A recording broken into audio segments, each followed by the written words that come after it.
Oh my god. Okay, so I had a facial yesterday and my face is very red. So Yeah. how do you make me not red on the screen? I'm looking at it now and I look like a beet.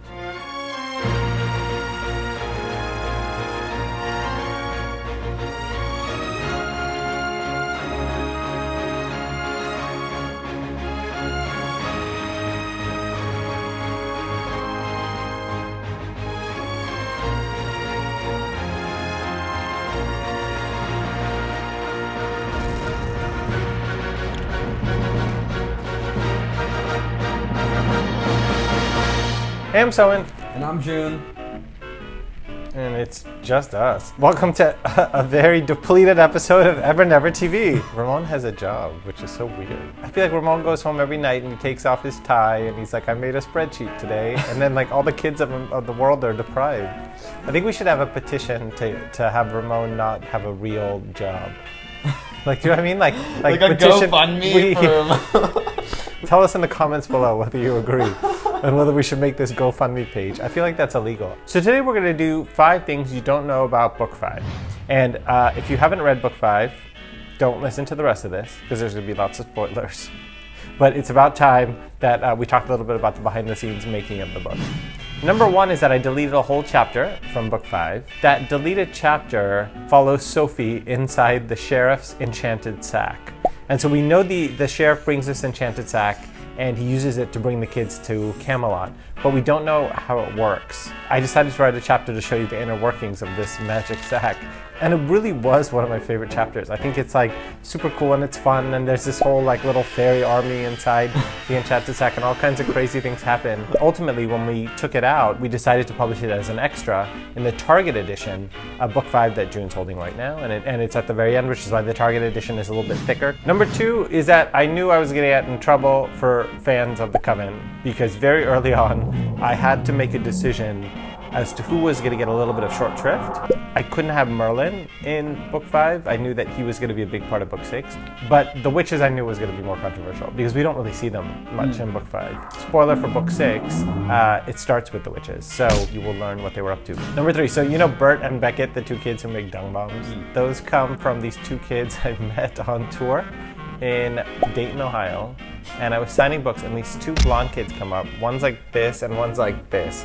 And they look kind of similar and I'm like, are you guys brothers? And they're like, no, we're best friends. Then they start talking and they're finishing each other's sentences. They're like talking nonstop and their parents, I'm like, are they like this all the time? They're like, worse. So then I was like, what are your names? And the short one's like Burt and the tall one's like Beckett. So anyway, now they're in a book.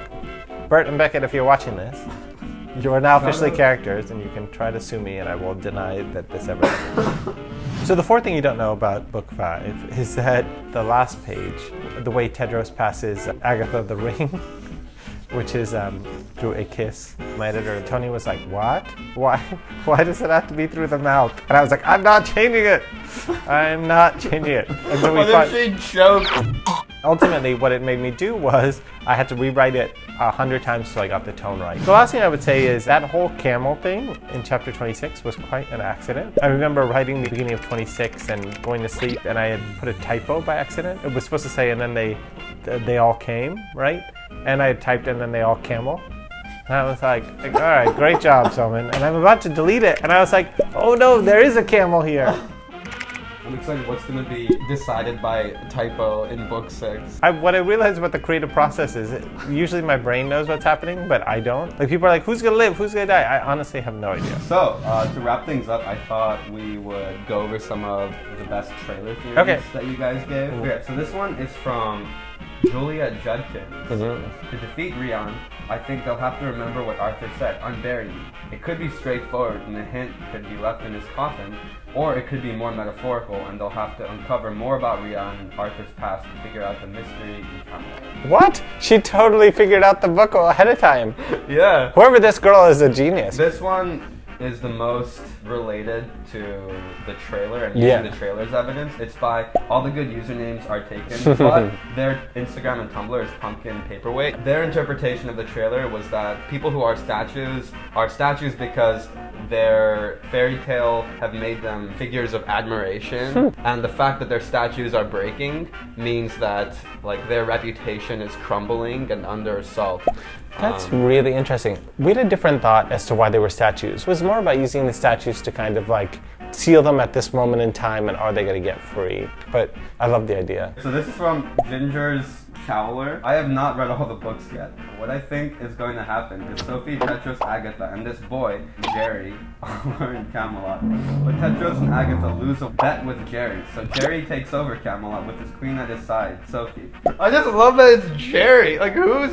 So in the first drafts of School for Good and Evil, the movie script, they changed the schoolmaster's name to Bob. They didn't know his name was Rafal yet because the third book wasn't out. So they said, Bob the schoolmaster? Why is the schoolmaster named Bob? All right, that's all for this week. It was good for me to be back. I haven't been on for a while. Oh my God. Yeah. Right? We've been doing the rap for a while. I'm excited for the fan contest of Write Your Own. Oh my God. School for Good and Evil rap, and you performing. Okay, I will half do it, but then you'll do you'll really make it. So, all right, we'll see you guys next week. See you guys.